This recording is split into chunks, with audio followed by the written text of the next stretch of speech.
USC fans, congratulations.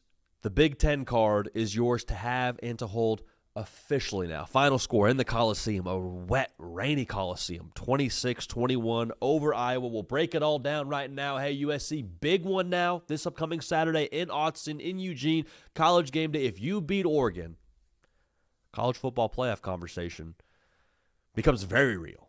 Very, very real. We'll unpack all this. So, again, make sure you're subscribed if you're a USC fan. If you're a college football sicko, just make sure you're locked in.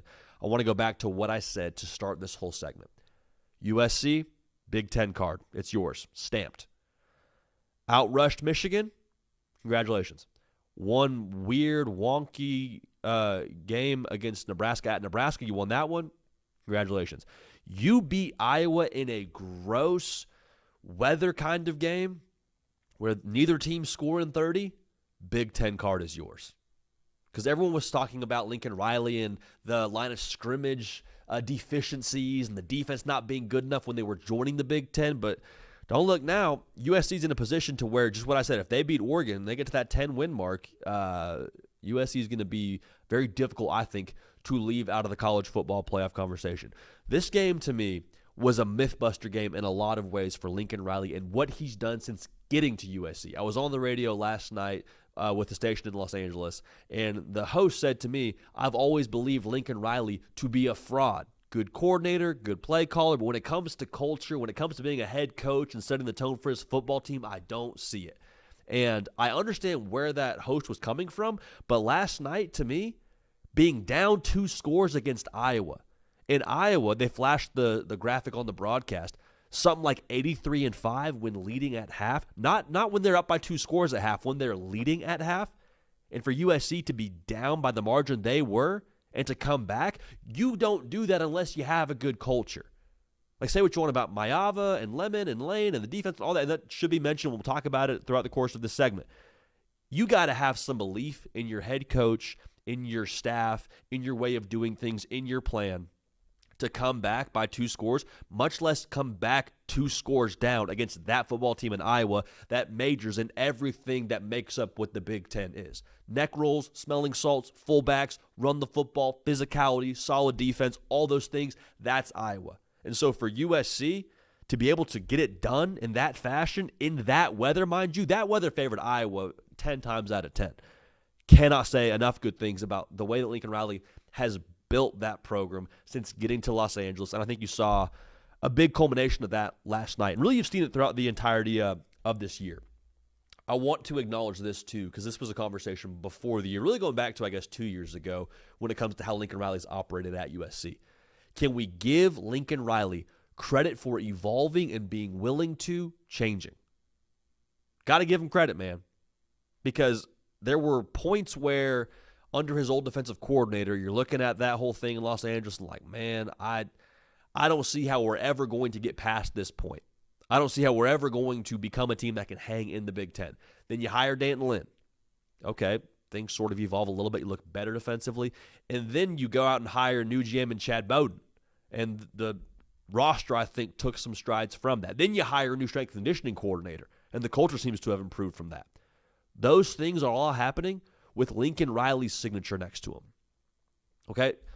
Great head coaches. Yes, they have a certain acumen when it comes to X's and O's, and they can build culture and all those things, but they have to be willing to change. And Lincoln Riley being willing to adapt, being willing to evolve, understanding, hey, the way that we've done things here previously, going back to my time in Norman, isn't working. It's not going to work to get to where we want to go. Takes a certain hit to the pride, man. And so for Lincoln Riley to be willing to do that, I think speaks volumes to his acumen as a coach in general. And also, let's be real, if he's willing to change and see these kind of results, who's to say he won't be willing to continue to change, continuing to evolve?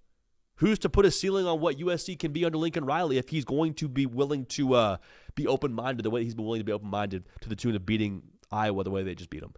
Let's also acknowledge this. How good is Makai Lemon? I mean, 23 completions for Jade Maava. 10 of those went to Makai Lemon for $153 and a touchdown. As far as I'm concerned, Makai Lemon was the difference last night. Like, yes, the defense did a good job winning situationally against Iowa. Yeah, the turnover was big, of course, but like Makai Lemon, if he switches sides of this game, I'm not so sure that Iowa doesn't find a way to win. Like, that dude is a difference maker in every single sense of the phrasing. Difference maker. The fact that he was able to come up time and time again where the ball is a little bit wet, conditions aren't great, against a good Iowa secondary, cannot say enough good things about Makai Lemon. And the way that he just elevates everyone around him. He elevates Jacoby Lane, elevates the tight ends, gives you better looks in the run game. He helps Jaden Maiava when he puts the ball up in the air. Like, there's so much that Makai Lemon does here that elevates USC. And you saw it show up in the biggest spot, the biggest moment there for USC at home. So this year is already a success as far as I'm concerned for USC. That's not downplaying Oregon. That's not downplaying UCLA. The mission for USC this year, I've said ad nauseum. I said it before the year. I said it during the year. I'll say it again. The mission for USC was show me this is going somewhere, Lincoln Riley. Show me this program has the up arrow next to it, and there's a future here. There's a adaptation here. There's an evolution here that if I am a part of that number one ranked recruiting class, I can commit to and stay committed to. They have done that now effectively. Now, recruiting is recruiting. I'm not suggesting that USC is going to have a 100% stick rate. I don't know that. But for the most part, you look at USC and you see the future. You see the trajectory arrow pointing up in a very big way. House money for USC. Now, going back to the Oregon game.